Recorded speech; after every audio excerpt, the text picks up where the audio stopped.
My marriage is just a contract transaction that we both agreed upon, lasting for 5 years, with an annual salary of 1 million. The contract's content is very simple, role-playing. Within the contract period, I promised Fergus Gambin to play the role of his long-lost former girlfriend, Maura Storm. This includes, but is not limited to, pretending to be his girlfriend, accompanying him on dates, watching movies, and having meals together. Ding! Wisnovel reminds you to click the subscribe button in the bottom right corner to read the complete novel. 5 years ago, Maura Storm went abroad to study with the support of Fergus, but the flight she took unexpectedly crashed. Since then, Maura Storm completely lost contact. Fergus once frantically searched for news about the crashed plane, but 5 years have passed. The plane from back then is still missing. Later, Fergus found me. He actively proposed this 5-year contract transaction. Then, in the 4th year of the contract, Fergus asked me to marry him. This was also the wedding plan that Maura Storm and he had arranged. After receiving the 1 million he gave me, I agreed. This year marks the 5th year of the contract. At the beginning of the year,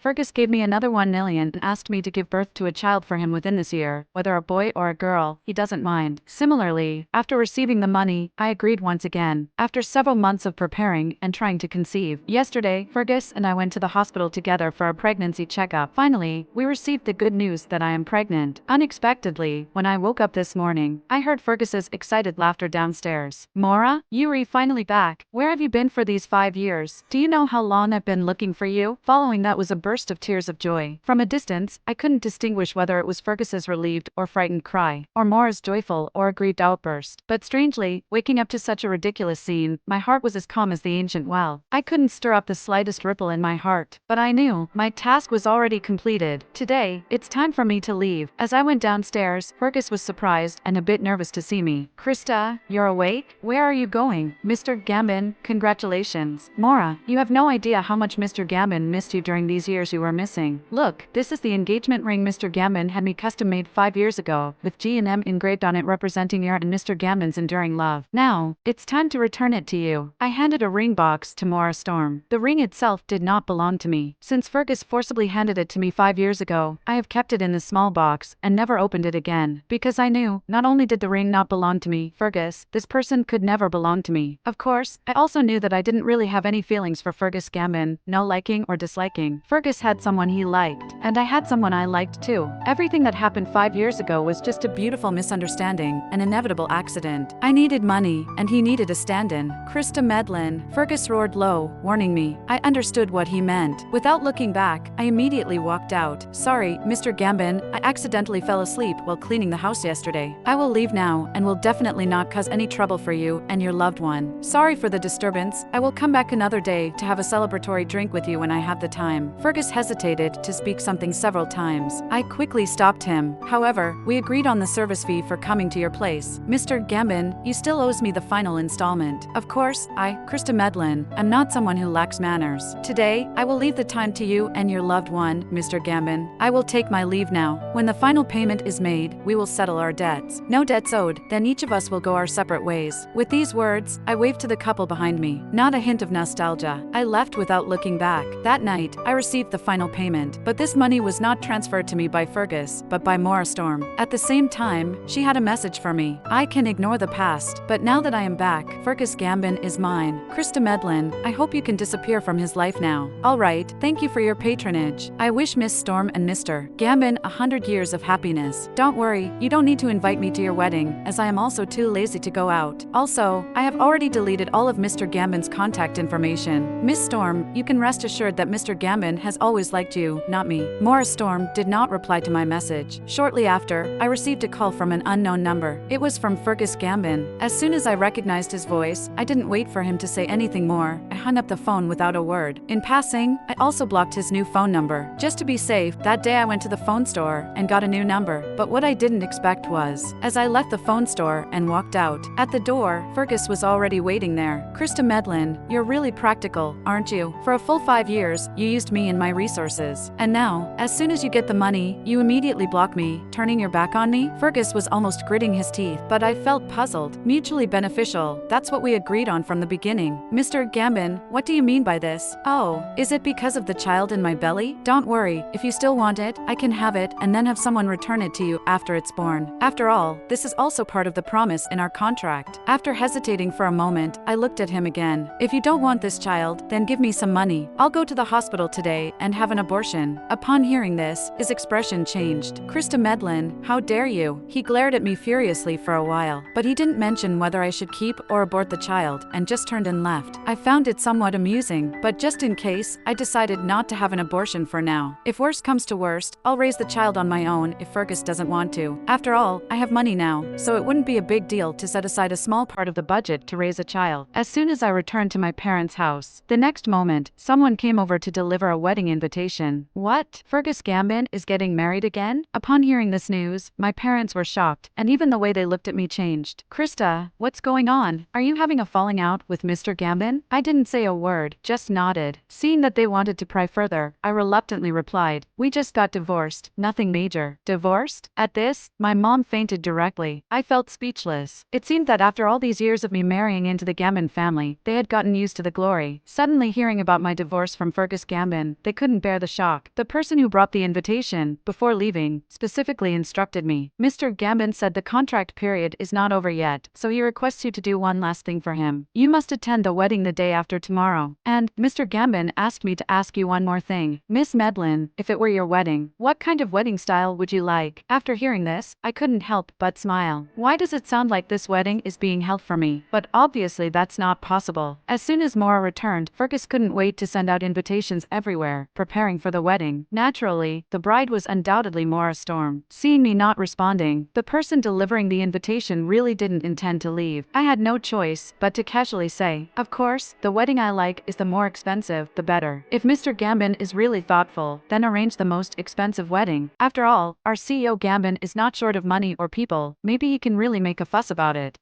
This. The person looked embarrassed, very awkward. But just then, "Since it's the request of the CEO's wife, then we'll do everything accordingly." A familiar male voice came from outside the door. I jolted awake instantly. I quickly turned my head to look. Fergus Gambin? The man outside the door only left me with his back. I gazed at him suspiciously. "Who are you?" Fergus wouldn't come over to my house in the middle of the night just to make fun of me, would he? There wasn't much light outside the house. The man's back was hidden in the darkness, making it hard to distinguish. But I noticed the person next to him who was delivering the invitation had a nervous expression, which led me to speculate. "Is it really you, Fergus Gambin? Are you that free?" But the next moment, "I came back to the country specifically to attend my younger brother's wedding. You may not know me, but I've heard of you, Krista Medlin." The man turned around, revealing a face that bore a striking resemblance to Fergus Gambin. "Nice to meet you. I am the eldest son of the Gambin family, Felix Gambin." Felix Gambin? I was puzzled. Was there such a person in the Gambin family? I have been married to Fergus for almost 5 years, and I have never heard of him having a brother. But the way he said it so confidently, it must be true. After all, Fergus and I are only in a contractual marriage. When the time is up, we will divorce, so he doesn't need to introduce me to his family members. I stared at the man's face in front of me, hesitated, and couldn't help but exclaim, "However, you and Fergus Gambin really are worthy of being real brothers. This height, appearance, and demeanor, it's almost like it was copied from the same template. If you hadn't said anything, I wouldn't have been able to tell you two apart." Felix Gambin just smiled. After a while, seeing me standing there awkwardly, he took the initiative to speak again. "You will attend the wedding the day after tomorrow, won't you?" "Of course." I smiled and agreed. Of course, his elder brother personally came to invite me. How could I refuse? The Gambin family in T-City is almost like a local emperor. I can't afford to offend them with my small means. Just make some money casually. If I really get entangled with the two brothers, causing a conflict, I might end up in trouble later. Seeing my acceptance, Felix's face lit up with a smile, but it quickly faded. He nodded at me, greeted the young man who had brought the invitation, and then drove away directly. I breathed a sigh of relief. Back in the house, I looked at the invitation on the table again. For some reason, the scene of Fergus Gambin and Maura Storm looking so affectionate this morning reappeared in my mind, which was really nauseating. At that moment, I also felt uncomfortable, so I casually picked up the invitation on the table, tore it in half, and threw it in the trash. What a lousy wedding. Whoever wants to go can go. I sneered, went upstairs, and went to bed. The next morning, my best friend called me. "Krista, want to go shopping together? There's a new jewelry store in the nearby mall, with lots of beautiful gold and silver jewelry. It said that they are having a big sale these days with great discounts." Discounts? Is this for real? Upon hearing this news, I immediately got excited. Without saying a word, I headed out to meet up. Half an hour later, at a a well-known international jewelry store. Wow, these prices are outrageous.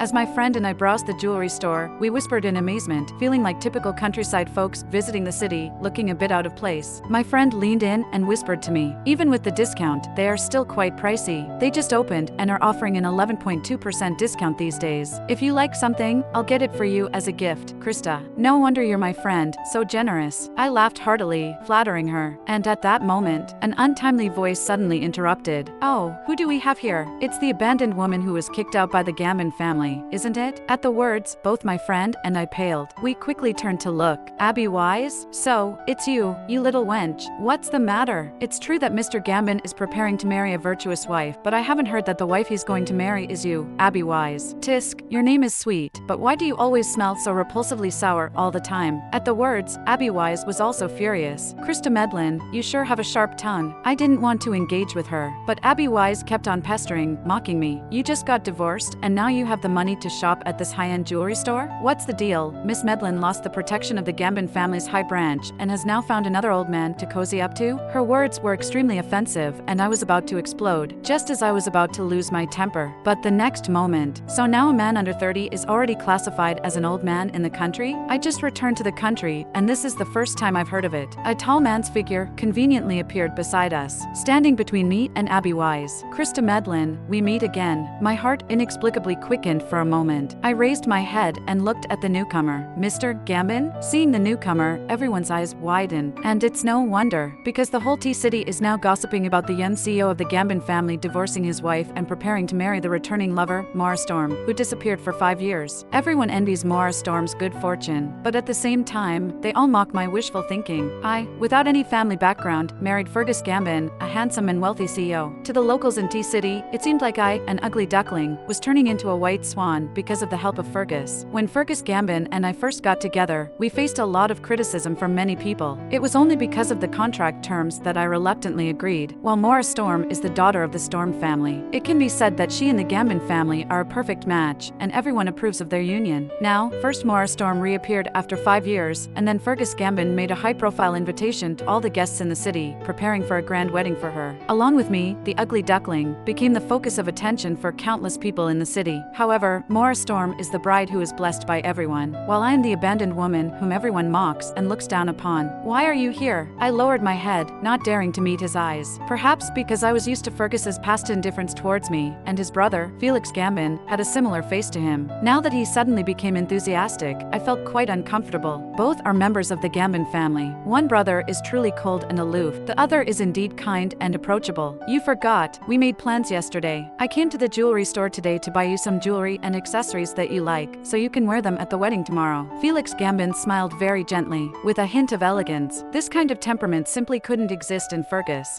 It seems like there was such a thing. I glanced at Abby Wise beside me. In an instant, I understood. Felix was helping me save face. All the people present mistook Felix for his brother Fergus, and for a while, no one dared to make fun of me again. Even the previously arrogant Abby Wise dared not say a word and just sneakily ran away. As we parted ways, I picked a piece of jewelry and gave it to my best friend. She quite liked it. She initially wanted to refuse, but when I gestured towards Felix beside me, she nodded understandingly and happily accepted the gift I gave her.